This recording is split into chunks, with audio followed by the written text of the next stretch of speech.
guys, so today I wanted to talk to you guys about the bareMinerals bareSkin foundation. I have been trying this for quite some time, about a month, and I thought it would be more advantageous to try it rather than do a first impression. This way I do have some opinions on it and I will share them with you guys. And of course I have to do a demo and update you guys throughout the day, just like a first impression. This way you can see what I'm talking about and you can see how it progresses on my skin. Of course everyone's skin is different and this may be an amazing foundation for you. I do agree with that, but there are some flaws in my opinion. So yeah, let's just jump right in. Okay, so right off the bat, I don't have any face makeup on. I just did my eyes and my eyebrows and mascara and I look kind of crazy. So this foundation is marketed as being a breakthrough tone correcting mineral foundation and skincare serum in one. Sounds amazing. And then it just follows up with saying that it's nothing like you've ever felt before. It's formulated without water, silicone, parabens, fragrances, dermatologist tested. It says it's formulated for all skin types and tones.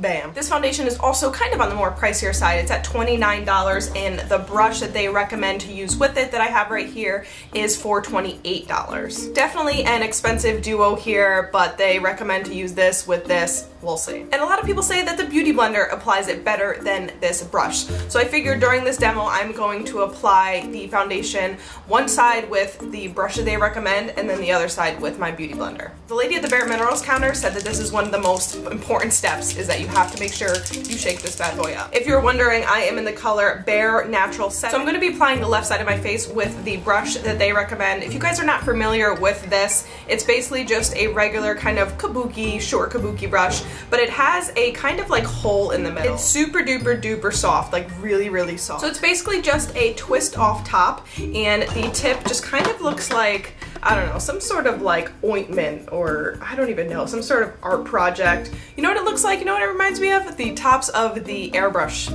makeup. Yeah, that makes sense. So they recommend to just do 2 drops and I always kind of pour in more because mine kind of pours out faster. Okay, so with 2 drops in the reservoir brush, I'm just gonna go ahead and buff this into the left side of mine, or you're watching, it might be the right, of my face. I'm going to start off in the middle. You guys can tell that I have some blemishes. I have a pimple. I have some redness around my nose. Definitely a little darkness under my eyes. So we're going to apply this and see what happens. It is so nice feeling. It almost feels like you're just rubbing nothing into your skin. I have to say that. You also can tell how quickly it is just covering up all my imperfections.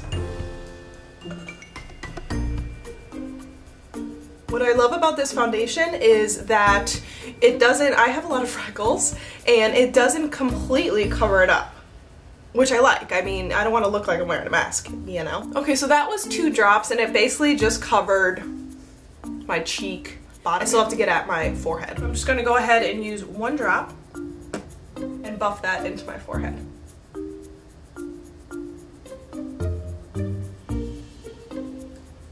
Again, I can't express how different that this foundation feels. It almost feels like a silicone. I don't know. It's weird. It says it's made without silicones, but it just has that type of feel, like a primer feel, you know what I mean? This color is a bit light for me because I got it during BeautyCon and obviously I was a bit lighter then, but it's alright. We'll bronze up the face and make it work. Okay, so I'm hoping that you guys can tell this side is definitely more flawless, but not mask-like, you know what I mean? You can kind of still see my skin. It seems like it's, you know, just covering up its blemishes, but not too heavy. I don't feel like I have anything on my skin. I don't know how to explain that feeling. It's just like I'm not wearing makeup. Yeah, that is the side with the brush that they recommend. Moving on to my little friend Beauty Blender here. I'm just gonna pour the same amount on here. It's damp, just a little damp, and I'm going to go ahead and apply 2 drops. Figured we'll apply the same amount, right?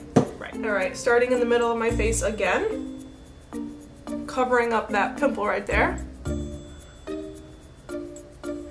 And in the middle of my... It definitely seems like there's more product when I'm using my Beauty Blender, which is weird because I have the same amount. I use the same amount of product, but it just felt like I had more to move around.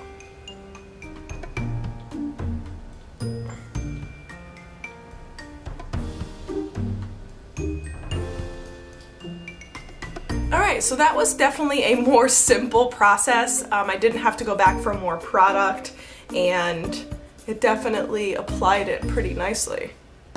Okay, I'm gonna go ahead and apply my concealer, bronzer, so I don't look crazy face, and be right back. Okay, so now I'm back with my bronzer and all that good stuff. It still feels like I have nothing on my face. That is one thing that I can say to you guys, that every single time that I wear this, it feels like I have nothing on my face. Like I said, I am gonna update you guys throughout the day. But some of the problems that I've been noticing when I wore it in the past are my skin gets extremely oily pretty fast. It almost gets too oily to even cover up with some, you know, like shine control powder or something like that. It just is like a losing battle. Every time I look in the mirror, I just look like an oily mess. There is a difference between looking glowy and oily, which is what this foundation expresses that it's supposed to do, but I just find that I look oily, which is a bummer because this foundation has SPF 20. It'll be the perfect foundation for the summertime. It feels like you have nothing on your skin. You can still see your skin, and I feel like this foundation looks great without any other makeup. Honestly, that's really the only kind of gripe that I have with this foundation. But like I said, this is going to be a demo, so I will follow up with you guys in a few hours. So I'm back. It is now 3:21. I forgot to show you the time before, but it was around 10:30. So yeah, it's been a few hours. So yeah, I'm looking at my face now, and you definitely can tell that I am oily around my forehead, kind of T-zone area. I do have to say though, the left side of my face where I applied it with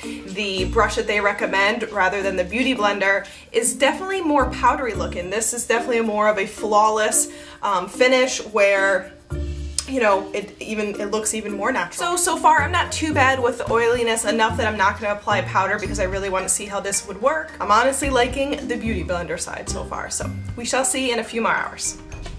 Hi guys, so it is now 7:10 at night. It's been a good 3, almost 4 hours since I last checked up with you guys. So looking in the mirror, I can notice that you can see my pimple from this morning that I covered up, but I'm a face toucher. I've been touching my face a lot. Again, so far, I'm still loving the Beauty Blender side. I just think it looks better. So I'm gonna do one more checkup before bed, probably in just a couple hours, and then we'll see for final thoughts. Hey guys, so now it is 9:17 at night. Check back up with you guys for the final time. So I think some of the pros and cons are that it's lightweight, it lasts all day, it blends really nicely.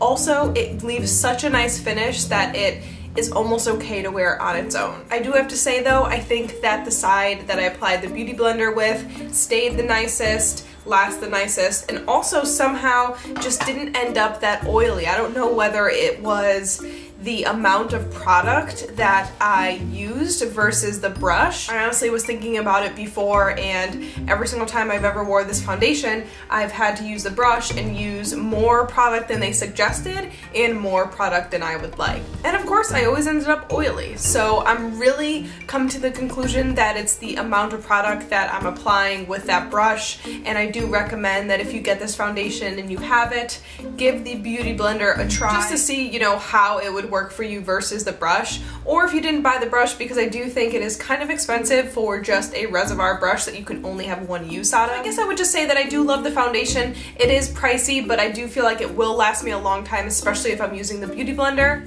So I did want to just get up close and let you guys see my magnificent face at 9 o'clock at night after wearing my foundation for what, 10 hours?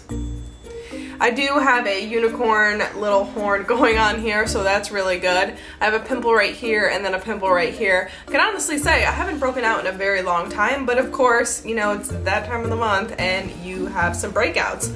No. Anyways, so that is my review. If you've tried the foundation and have any thoughts on it, leave them below for me. I'd love to hear what you think. And yeah, that's it for my review. I hope you guys enjoyed this. Thank you so much for watching, and I will see you guys very soon.